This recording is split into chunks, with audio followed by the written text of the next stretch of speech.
Então vamos lá. Vamos fazer alguns exercícios sobre alocação dinâmica, né? Crie uma função que recebe um vetor v e seu tamanho n por parâmetro, cria um novo vetor por alocação dinâmica, preenchendo-o com conteúdo de v em ordem inversa e retorna este novo vetor. Dica: utilize o protótipo a seguir, está dado aí o protótipo, né, como vocês estão vendo. E ainda tem algumas sugestões. Ó. Crie um exemplo, sugestão não, né, obrigação. Crie um exemplo de utilização dessa função no método main e não se esqueça de liberar a memória. Vamos lá? Então vamos colocar a mão na massa. Primeira coisa que a gente vai ter que fazer é importar um conjunto aí de bibliotecas, né? Nós precisamos sempre da biblioteca std io.h para imprimir e ler da tela, tá? O que, enfim, vai ser útil imprimir para ver se deu certo, tá certo? E eu vou importar também a stdlib.h, que agora vai entrar no nosso hall de bibliotecas obrigatórias, né? Deixa eu só aumentar um pouquinho essa fonte, que eu percebi agora que está bem pequena. Melhorou, né? Bacana. Agora nós temos que fazer o quê? Implementar essa função. Vamos começar por ela, depois a gente faz o main e cria o exemplo lá, tá certo? Então a função tem essa assinatura daqui, né? Opa, int n. Tá aqui a assinatura da função. Eu já vou implementá-la de uma vez para a gente ganhar tempo, tá? Aproveito para abrir um parêntese, que nos próximos vídeos, né, na próxima aula, a gente vai falar de bibliotecas em C. Eu vou mostrar como separar o arquivo C do arquivo H e fazer vários arquivos, tá? Então, fica aí um parêntese totalmente não relacionado. Vamos voltar para o exercício. Então, vamos lá. O que a gente tem que fazer? A gente vai receber um vetor V, que está aqui o vetor V, e o seu tamanho que está aqui, né, tamanho N. Perfeito. E vamos retornar o quê? O endereço de memória, que vai ser o quê? Um vetor alocado dinamicamente. O primeiro passo é alocar esse vetor dinâmico, que eu vou chamar de V2, ou então V inverso. Acho que V inv está legal, né? Então, esse vetor, eu vou alocá-lo aqui, ó, malloc n, que multiplica sizeof. Qual que é o tamanho? De quê? De inteiro, né? Ou seja, aloquei memória para n inteiros. Muito bom, perfeito. Deu aí, né? N vezes 4 bytes. Agora, o que eu vou fazer? Eu vou preencher esse vetor que eu aloquei dinamicamente com o conteúdo de V invertido. Então, nós vamos fazer um loop, né? Estão cansados de fazer esse tipo de operação, né? Então, eu vou percorrer cada um dos n elementos, ou seja, n de 0 aqui até n menos 1, na verdade. Vou percorrer cada um dos n elementos do vetor e vou colocar em vinv na posição i, o quê? V na posição n menos 1, menos i. Não é isso? Qual que é a ideia disso aqui? Vou até deixar separado. Ó. Quando o i for 0, a posição 0 do v vai receber o quê? A última posição do v, porque isso aqui vai ser 0. Né? Quando o i for 1, vai receber quem? N menos 1, que é a última posição, menos 1. Ou seja, quando o i for 1, vinv na posição 1 vai receber v na penúltima posição. E assim vai, né? Cada vez que o i cresce, para o v, a posição do... Desculpa, cada vez que o i cresce, a posição do vinv é incrementada e do v é decrementada em uma unidade. Tá bom? Truque simples. Invertemos, agora é só retornar vinv. Ah, que maravilha! Função que faz tudo aquilo que está escrito no enunciado, é só isso daí. Tá pronto. Eu nem precisava dessas chaves aqui, eu posso tirar para deixar o código mais curto ainda. Mas a gente combinou, né? Vamos colocar as chaves nesse começo, tá bom? Beleza. Agora vamos criar um exemplo de utilização na função main, no método main. E aqui eu vou aproveitar e dar uma abusadinha. Eu vou criar um vetor estático só para vocês verem como as coisas se combinam, né? Então eu vou criar um V aqui de tamanho 5, que tem lá 1, 2, 3, 4, 5. Pronto. Tá aí, ó. Simples o vetor, né? E agora eu vou criar, né, o invertido, vou chamar de invertido, só para ficar um nome diferente, que vai ser o quê? O resultado de inverso de quem? De V, que tem tamanho 5, não é isso? E agora eu vou imprimir tudo que está invertido, só para vocês verem. I menor do que 5, né? I mais. Então eu vou imprimir aqui, ó, já que é só um exemplo, né, %t, já que é o inteiro, né? De invertido na posição I. Pronto, imprimimos. Então eu vou colocar as chaves para... Né, eu falei para vocês usarem muitas chaves nesse começo, depois vocês vão tirando as chaves, tá? Mas cuidado para não errar. Por isso que quando está começando a programar, eu recomendo colocar as chaves. E agora eu tenho que liberar a memória, lógico. Eu fiz uma malloc, eu tenho que fazer um free. Então, free invertido. E agora é só retornar 0 e correr para o abraço. Tá aí o nosso programa. Vamos rodar esse programa? Então vamos lá no terminal. Vou fazer um clear aqui, né? GCC aula.c, eu sempre estou chamando de aula.c, tá? Menos O aula. Vou botar o menos wall também, caso tenha algum warning. Bom, compilou rapidinho. Aula.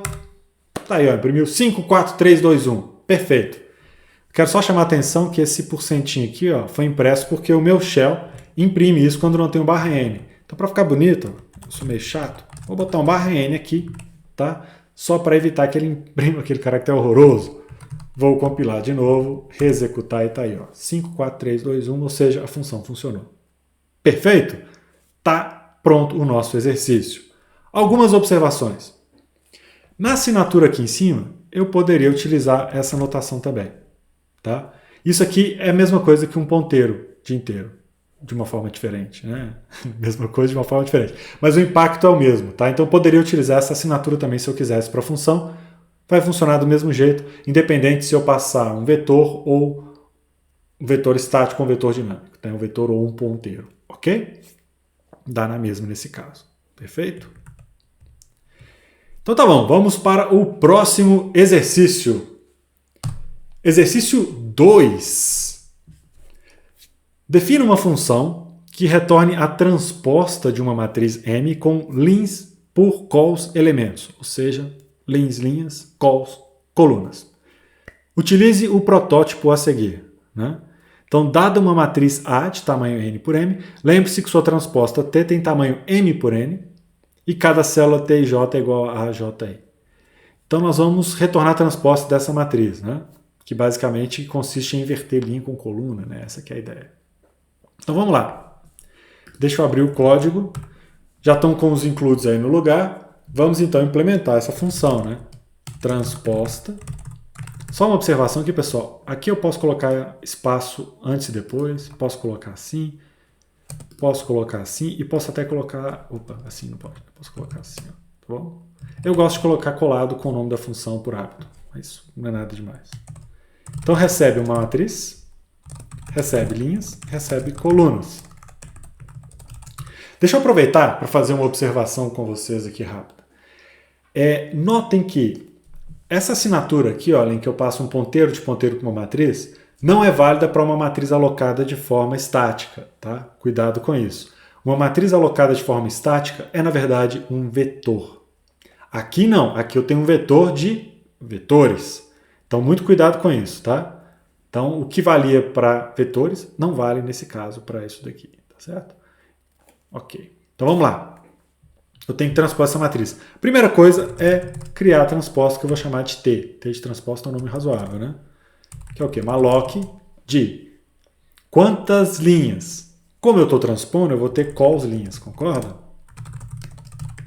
Asterisco. Olha esse asterisco aqui importante, hein? Por quê? Porque agora eu estou criando o vetor de ponteiros, não é isso?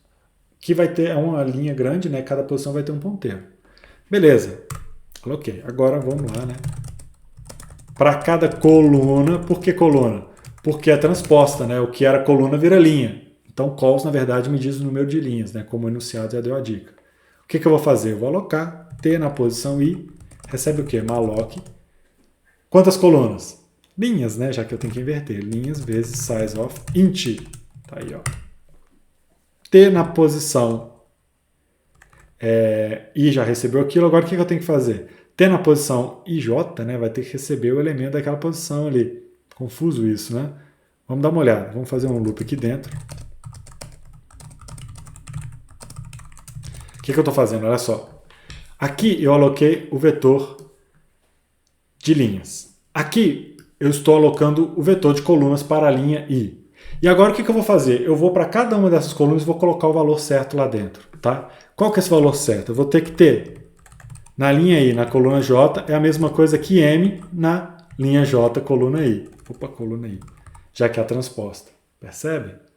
Então, olha só, já estou aproveitando, enquanto eu aloco as colunas, eu já percorro aqui todas as colunas, porque eu tenho exatamente lins colunas. É confuso, né? Mas como é transposta, né? O que era linha vira coluna e vice-versa. E aí, T na posição IJ recebe M na posição JI. Ou seja, eu pego a transposta, né? Feito isso tudo, retorno T. Ok? Quem se sentir mais confortável, não tem problema de você pegar esse for aqui, ó, e jogar ele aqui para baixo dessa forma, não. Eu posso fazer isso aqui sem nenhum problema, tá? Então aqui eu só aloco memória, até botar comentário, vai ficar bonitinho, quer ver? Vou colocar assim, ó. Alocando a memória necessária. Preenchendo a matriz com os valores transpostos. Matriz T, né? Com os valores transpostos. E aí retornando T. Ok? Poderia ter feito tudo naquela outra forma, com um código bem mais compacto, mas se você se sentir confuso, seguro, isso aqui também está valendo. Eu só quero explicar para vocês entenderem como funciona, tá bom? Certo? Do outro jeito a gente aproveitava o loop, né? Enfim. Então tá aí. Bacana. Fizemos nossa função, né? Mas claro que nós vamos usar essa função, né? Não vamos só fazer ela, não. Vamos usar também. Porque se a gente não fizer o main, não tem graça, embora o exercício não peça. O exercício é só isso daí. Mas vamos lá, vamos fazer a nossa função. Criar a função main. Deixa eu descer aqui um pouco para ficar mais fácil vocês verem. Vou criar a matriz M. Então, size of int asterisco. Vou colocar essa matriz 2 por 2, tá? Só para ficar fácil de preencher. Por preguiça. Vocês me perdoam por isso, eu tenho certeza, né? Ótimo. Então, M na posição 0 recebe alloc size of int vezes 2. E M na posição 1 também recebe aquilo, tá certo? Olha só, eu até fiz na mão. Como são só duas posições, eu não quis fazer o loop, não. Mas naturalmente vocês poderiam fazer o loop, né? Claro, a opção mais elegante é fazer isso daqui, né? Q2, I mais mais. E aqui, ó, você bota I ao invés de 0, né? Pronto, tá aí, ó. Né? Deu a mesma quantidade de código. Vou deixar de ser preguiçoso nesses eventos. Bom, brincadeiras à parte, eu queria mostrar para vocês que tem várias formas de fazer, né? Só para vocês entenderem o que está acontecendo. Vamos lá, vamos ao que interessa. Alocamos a memória. Agora vamos dar valores. Vou botar aqui, ó, na mão mesmo.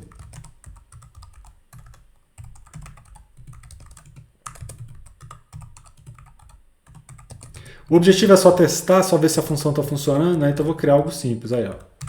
Preencher a matriz inteira, concorda? Era uma matriz 2 por 2. Portanto, essa matriz tem 4 posições e dessa forma eu preenchi a matriz. Notem como eu faço o acesso da matriz. Como é que funciona esse acesso? Olha aqui. M na posição 0. Quem que é M na posição 0? É um ponteiro. Na verdade? Aí eu vou e pego o conteúdo desse ponteiro na posição 0. Aí eu descubro quem que é o elemento que está naquela posição. Bacana, né? Bom, eu não preciso mais fazer isso porque já desenhamos isso algumas vezes. Ok. Criei os valores, agora eu vou criar uma nova matriz T que vai receber quem? Vai receber, olha lá em cima, a transposta de M, que tem tamanho 2 por 2. É isso? Notem que para passar M é só passar M mesmo, tá? Porque M é um endereço de memória. E aqui está recebendo endereço de memória, porque é um ponteiro para ponteiro. Mas é ponteiro. É ponteiro para alguma coisa. Seja o que for essa alguma coisa, o que está lá dentro é endereço de memória, né? Porque é ponteiro. Perceberam? Então tá bom. Então aqui eu criei uma variável T, né? Tipo ponteiro, ponteiro, recebeu o retorno de transposta. Eu vou imprimir transposta para ficar interessante, né? Então vamos lá, I igual a 0, I menor do que 2, I mais mais, J igual a 0, J menor do que 2, J mais mais, aqui printf, né? Até colocar as chaves aqui, né? %d espaço, o que vai imprimir aqui? T na posição I, J, é isso? Eu vou botar um printf barra n aqui, nota que esse printf está fora desse loop interno, vou colocar as chaves para manter aí a coerência com o que eu tenho pedido, né? Então chaves em tudo quanto é canto.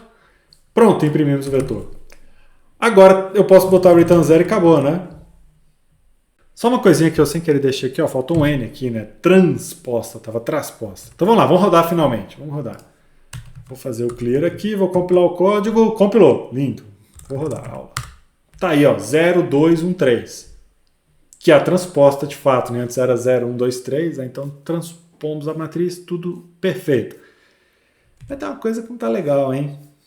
Olha, o código rodou, não deu erro, mas o nosso programa alocou memória de forma dinâmica e não liberou esta memória. Isso é um problema, nós não queremos fazer isso.